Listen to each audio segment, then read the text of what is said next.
আসসালামু আলাইকুম। আপনারা সবাই কেমন আছেন? আশা করি সবাই ভালো আছেন। আলহামদুলিল্লাহ আমিও ভালো আছি। তো ঈদের দিন তো সিমাই চলেই না, সবাই সিমাই পাকাইবো বা সবার বাসায় সবাই পাকাইবো। ঈদ মানেই সিমাই।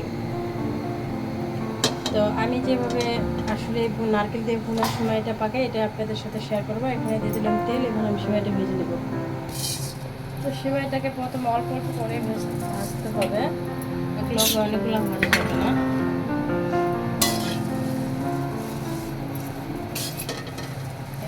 তেলের মাঝে সিমাইটাকে ভেজে নেবেন।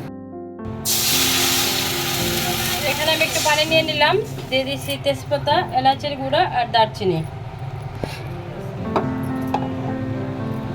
এবার এখানে দিয়ে দেবো আমি নারকেল, কারণ এটা আমি নারকেল দিয়ে গুঁড়া করবো। এই সিমাইটা চাইলে আপনি 1 সপ্তাহ রেখে খেতে পারেন, বাইরা নষ্ট হবে না।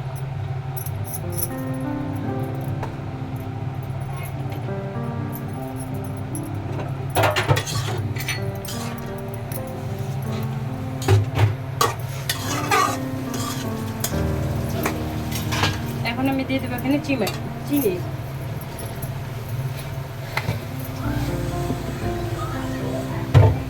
চিনিটা আপনারা যেরকম মিষ্টি খাবেন মিষ্টির উপর ডিপেন্ড করে দেবেন।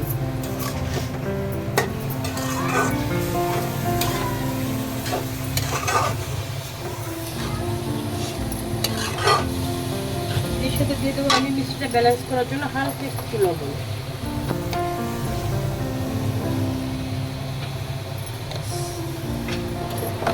এই সিমাইটা রান্না করতে অনেক প্রয়োজন হয় না, কিন্তু এই সিমাইটা খেতেও অনেক দুর্দান্ত স্বাদ হয় এবং এই সিমাইটা অনেকদিন রেখে খাওয়া যায়।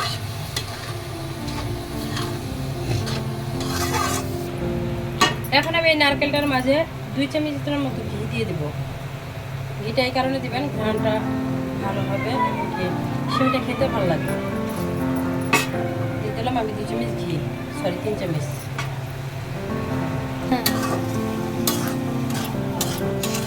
এবার নারকেলটাকে আমি ভালো করে পানিটা টানায় নিব।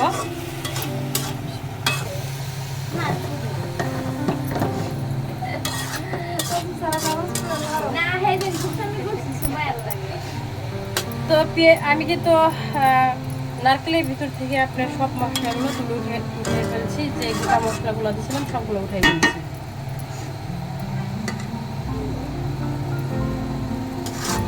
এমন করে দিয়ে জায়গা নারকেলটা আমার হয়ে গেছে। এবার দিয়ে দেবো আমার সিমাইটা।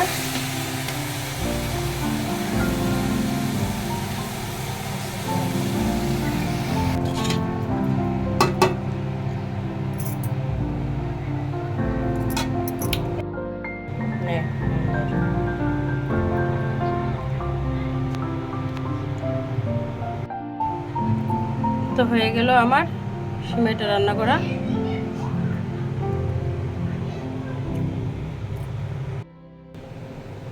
তো হয়ে গেল আমার নারকেল দিয়ে সিমাই ভুনা রেসিপিটা। যদি আপনাদের ভালো লেগে থাকে তাহলে আপনাদের পেজ একটা শেয়ার দিয়ে রাখবেন, আর যদি ভালো লাগে আপনাদের টাইম একটা শেয়ার দিয়ে রাখবেন, যাতে পরবর্তীতে আপনারা যখন সময় পান তখন দেখতে পারেন। ঈদের মাঝে সবাই ব্যস্ত থাকে, সবাই চাইলে ভিডিও দেখতে পারে না বসে বসে। আপনাদের পেজে শেয়ার দিয়ে রাখবেন যাতে পরে আপনি দেখতে পারেন। তো ভালো থাকবেন সবাই। আজকের ভিডিও এই পর্যন্ত। আমার জন্য দোয়া করবেন, আমি আপনাদের সকলের জন্য দোয়া করি। আল্লাহ হাফেজ।